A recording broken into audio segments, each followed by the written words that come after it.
IT Fest contest organized by NIT Nguru was really challenging. That day I was there in that quiz competition. House-wise teams, there were 4 teams, each team consisting of 4. Lot of questions were there.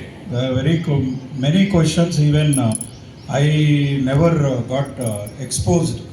So really it was wonderful that students are able to answer such technology-based questions, securing all the necessary knowledge, relevant knowledge essential for our future life making.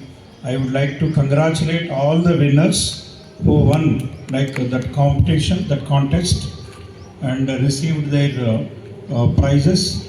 And I am also thankful to our IT team, both the instructors as well as coordinator, for organizing such great things and giving opportunity to everyone to participate and